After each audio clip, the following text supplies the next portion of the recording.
Let's read Hebrews 11 reading.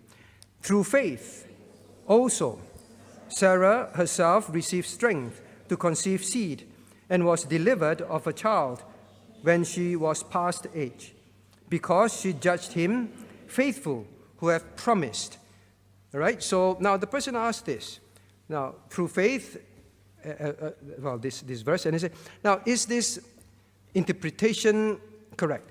That God gave Sarah a child because she first believed that God was faithful in keeping his word. All right? Meaning, if she lacked faith, God would not have given her a child. So you look at Hebrews 11:11.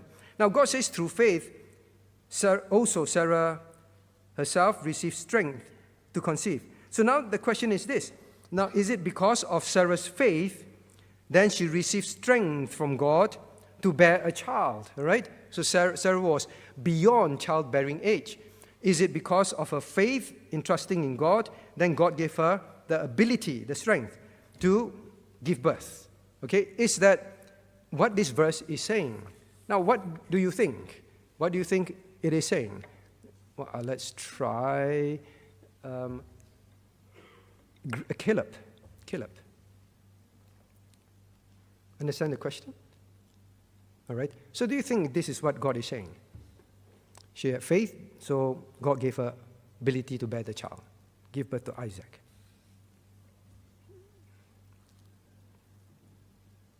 Yes. Okay, yes. Sounds like it, right? Yes. This is teens Q&A, right? So teens, I have a Q, you must A, okay? Where are the teens? What are all the teens? Teens, put up your hands.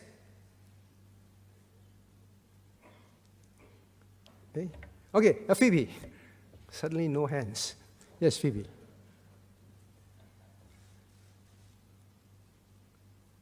You think it is that? She has faith. So, okay, since you have faith, I'll let you bear a child, even though it's beyond childbearing age.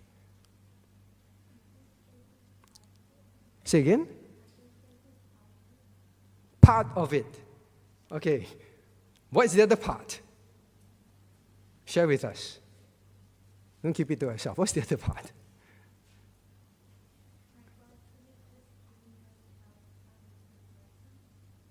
That God could have given the child out of his mercy. Okay. So God would have given her the child anyway because he's merciful. Wow, okay. Well, JB is nodding. I've asked JB already. Now ask the university students. What about Ashna? What do you think? You agree with? You agree with Phoebe? Because the answer is, it answers everything, right? Now let's understand the context, okay, the context. Remember this morning when we talked about the different genres in the Bible, when we read epistles, right? These are epistles. It's very important to understand the context. Otherwise, we'll say this verse means this. The context, the immediate context, the context of the book, the intent of the book itself, all right? Now, the intent of Hebrews, all right, is to present Christ to men, correct? To present Christ to men. Christ is the omnipotent God, all right? He is all-powerful, correct? Now, then is among many things. Then closer context is chapter 11. Chapter 11. Tell me what is chapter 11's focus on? Caleb, Cornelius. What is chapter 11's focus on? Faith of people in the Bible. The faith of people in the Bible. Now, then you have to ask, now, specifically, what about the faith of the people in the Bible? Now, when you read the description of all this, God describes how obedient they are at whatever cost, however difficult, they obeyed. All right? So it's about the obedience part of faith. Remember we say faith has three parts, right? When you read scriptures. The first part is the intellectual part, the knowledge. Then you have the emotional part, right? The heart. Then you have the volitional part, the obedience.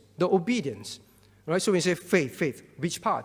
Here is addressing the volitional part, having known the knowledge, the volition, the willingness to obey. And here God describes they're willing to be killed for their faith.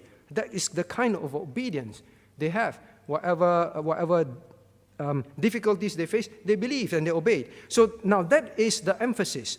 So what is this about? Then you have also to understand theology. Remember we say there is context and that there is theology that must be come in, consistency with theology.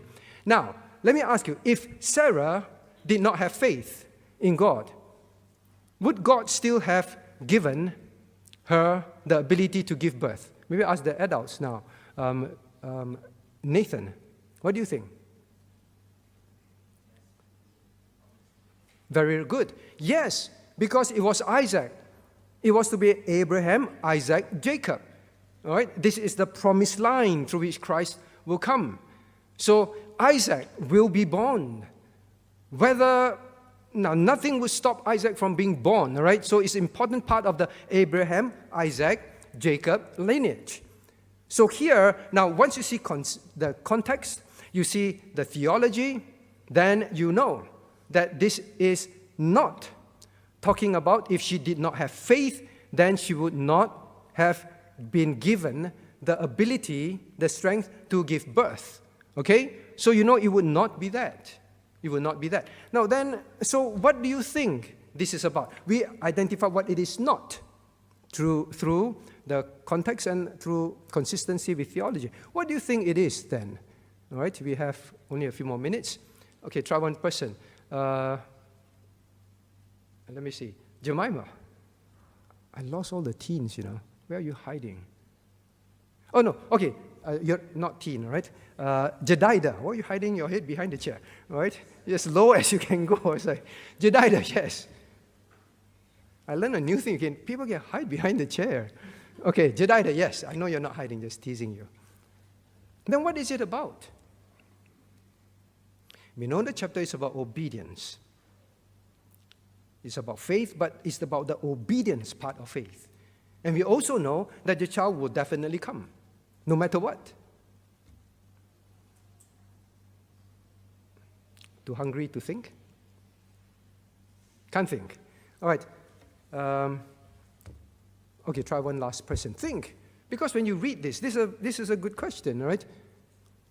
All right, last person. Maybe I ask the adult. Richard? Say again? What question? I'll deal with you afterwards. Justin.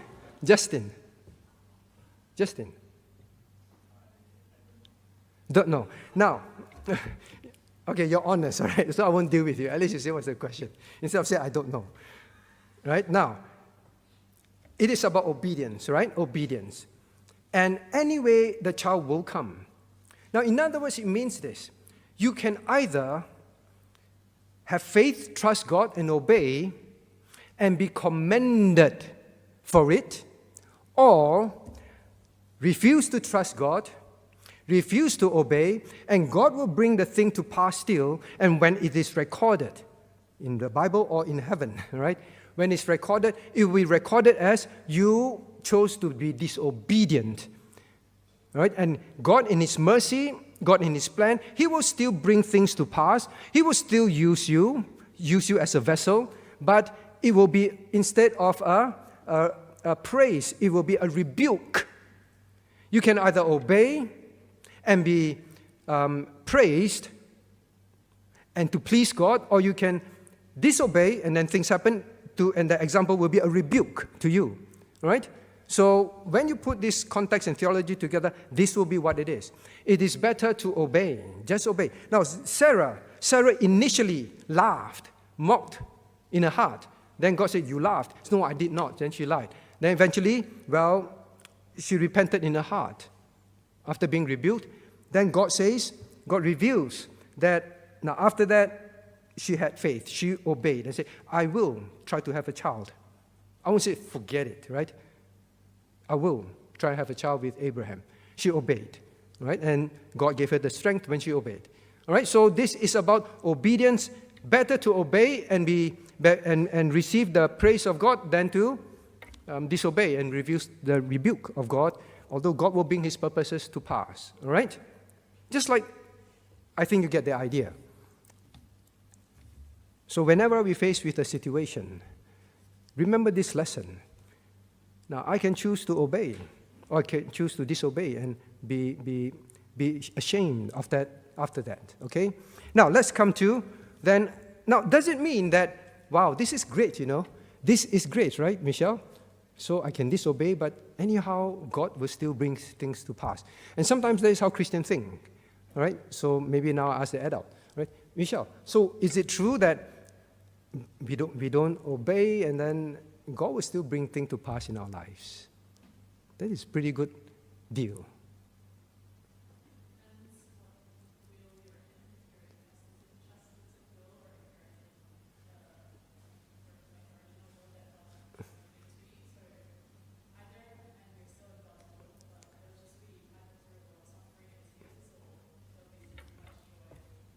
Okay, so either you obey and there's much joy, or you disobey, then you'll be in chastity will. But in chastity will, God will still bring to pass. Is that what you're saying?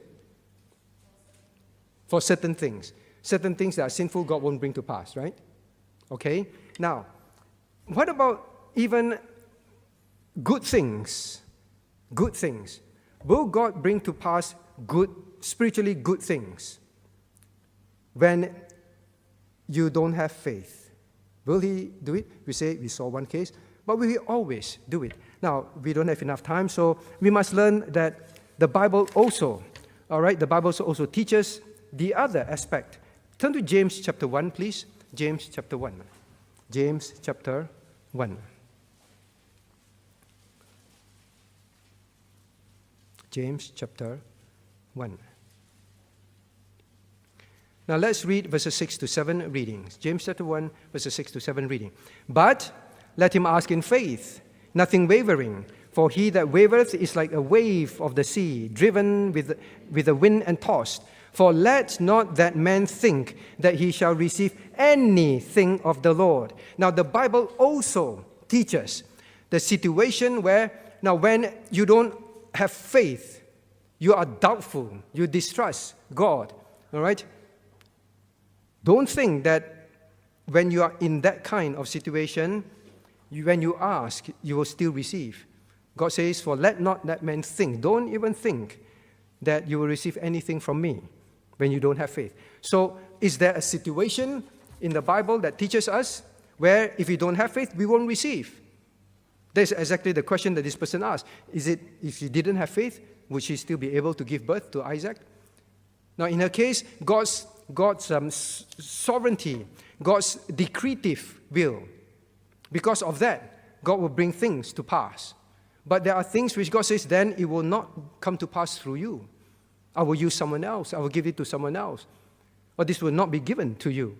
All right? So there is actually the situation where this person asked, there can be actually such situations. All right? So don't go away thinking, wow, this is a pretty good deal. All right? I still disobey God, but I'm still going to pass my exams. I'm still going to become this and become that. Well, there is the chastitive will of God as well. Okay, please remember that. So the lesson is be part of God's plan. Be part of God's plan. Obey and be part of God's plan. And you will enjoy the privileges, all right, the blessings. But if you are faithless, you rebel, then, well, be expecting that God will not answer your prayers. Okay? So those are some lessons we can learn. All right, so please continue to submit your questions. What do we have here? Top 5 reasons why church dropouts, what church dropouts say, why they stop attending church. Now, please remember 66% of, well, I take the American view, they are the most readily available results. They stop attending church at least a year after turning 18. So from